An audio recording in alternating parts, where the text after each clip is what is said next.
আলোচনা সমালোচনা নিয়েই এক বছর পার করল তরুণদের দল জাতীয় নাগরিক পার্টি এনসিপি। অভ্যুত্থানের পর রাষ্ট্র সংস্কারের আশা জাগিয়ে যাত্রা শুরু করে এই দলটি। ঘাত প্রতিঘাতের পাশাপাশি রাষ্ট্রীয় পৃষ্ঠপোষকতা বা অন্যের বিভিন্ন নানা অভিযোগ সয়ে তৃতীয় বৃহত্তম দল হিসেবে জাতীয় সংসদে জায়গা করে নিয়েছে এনসিপি। পুরনো রাষ্ট্র কাঠামো সহ সামনে নানা বাধা দেখছেন দলটির কেন্দ্রীয় নেতারা। তবে বিতর্ক এড়াতে আরও সতর্কতার সাথে এগিয়ে চলার পরামর্শ বিশ্লেষকদের। ধ্রুব ইকরামুলের প্রতিবেদন।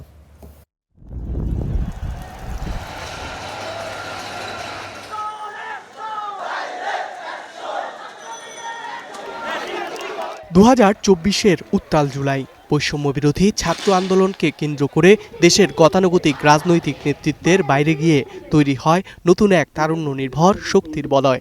রক্তাক্ত অভ্যুত্থানের মধ্য দিয়ে যা চুরমার করে ১.৫ দশকে গড়ে ওঠা আওয়ামী লীগের ফ্যাসিবাদী শাসন কাঠামো।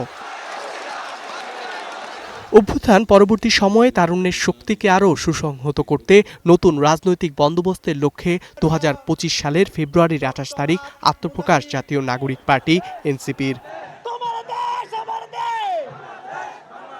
ত্রয়োদশ জাতীয় সংসদ নির্বাচন ঘিরে শুরুতে এককভাবেই দেশব্যাপী নিজেদের দলের প্রচারণা শুরু করে এনসিপি।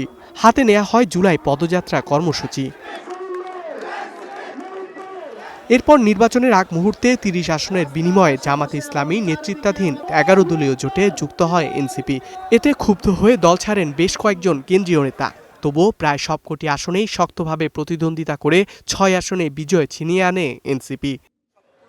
দলটির সদস্য সচিব আক্তার হোসেন বলছেন, 1 বছরের কম সময়ের মধ্যে দেশের তৃতীয় বৃহত্তম দল হিসেবে জানান দেয় এনসিপির সবচেয়ে বড় সাফল্য। সংসদে আমরা 6 জন এমপি আছি, কিন্তু এই যে ভোটের মাঠে 30টি আসনেই আমরা তৃতীয় বৃহত্তম দল হিসেবে আমাদের এই আত্মপ্রকাশ, সেটা আমাদেরকে সবথেকে বড় অর্জন হিসেবে আমরা এটাকে বিবেচনা করি। এবং সেটা আমাদেরকে দেখায় যে আমরা যদি আরও বেশি আসনে আমরা ইলেকশন করতে পারতাম, সেক্ষেত্রে হয়তো আমরা আরও বেশি পরিমাণে ভোট আমরা অর্জন করতে পারতাম, আরও বেশি পরিমাণে সংসদ সদস্য আমরা পেতে পারতাম। তো এই জিনিসটা আমাদের একটা গ্যাপ হিসেবে আমি দেখি। কেন্দ্রীয় আরেক নেতার দাবি, এত স্বল্প সময়ের মধ্যে আগে কোনো দলে এত নেতৃত্ব গড়ে ওঠেনি। ভেঙেছে পরিবারতন্ত্রের সংস্কৃতি। সাধারণত বাংলাদেশের রাজনৈতিক দলগুলো সাধারণত পরিবারতন্ত্র হয়ে থাকে। সেই জায়গা থেকে এনসিপি একটা সম্মিলিত লিডারশিপ এস্টাবলিশ করেছে। এখানে কোনো একক ব্যক্তি নির্ভর কোনো দল না, বরং এখানকার সর্বোচ্চ যে রাজনৈতিক পরিষদ এবং একটা নির্বাহী পরিষদ সম্মিলিতভাবে কিন্তু সিদ্ধান্ত গ্রহণ এবং সেটা বাস্তবায়ন প্রক্রিয়া চলে। আগামীতে সরকার গঠনের স্বপ্ন নিয়ে সামনে আগাতে চায় এনসিপি, জানান দলটির দক্ষিণাঞ্চলের মুখ্য সংগঠক হাসনাত আব্দুল্লাহ।